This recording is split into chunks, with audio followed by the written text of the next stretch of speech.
Jammu Kashmir assembly elections क्यों नहीं हमने कराए, ये आपने एक प्रश्न पूछा। बहुत इंपॉर्टेंट क्वेश्चन है नीरज जी आपका।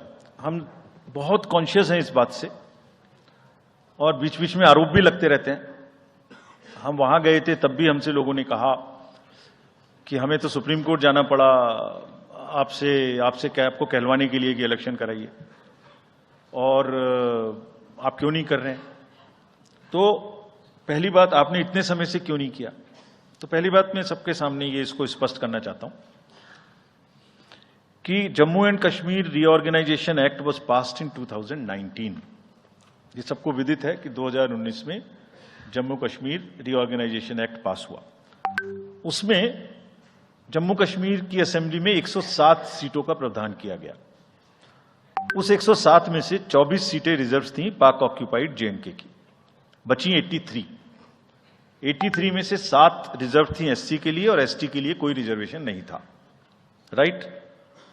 2022 में उसके बाद डिलिमिटेशन कमीशन आया और उसकी रिपोर्ट्स को एक्सेप्ट करके नोटिफाई किया गया। उसने इन सीटों की संख्या में परिवर्तन कर दिया। तो another act change this number of seats. क्या हो गया, 107 से बढ़ के 114 हो गई, 24 उसमें पाक ऑक्यूपाइड जेके की रही, 90 बची, तो 83 से बढ़ के 90 हो गई और 9 सीट एसटी के लिए रिजर्व कर दी गई। ये नया फीचर क्रिएट हो गया।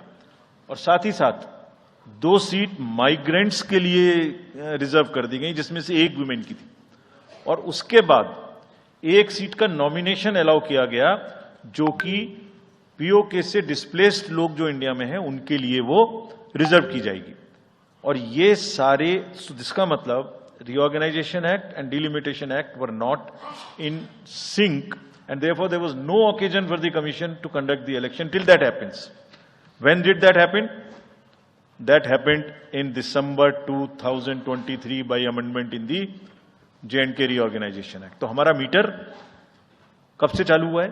दिसंबर 2023 से मीटर चालू हुआ है चुनाव कराने का। असेंबली और पार्लियामेंट में चुनाव कराने के लिए हम जेएंडके के सभी पॉलिटिकल पार्टीज ने हमसे कहा, ऑल, कि आप हमारा चुनाव पार्लियामेंट के साथ करेंगे। वी रेस्पेक्ट दैट और हम समझते हैं कि हमारी ड्यूटी है हम उसे कराएं। सारी एडमिनिस्ट्रेटिव मशीनरी ने टुगेदर एक स्वर में कहा कि सर हम एक साथ नहीं करा सकते। हमने पूछा क्यों, तो उनका आंसर था कि जब असेंबली कॉन्स्टिट्यूएंसी के चुनाव साथ साथ में होंगे तो एक असेंबली में लगभग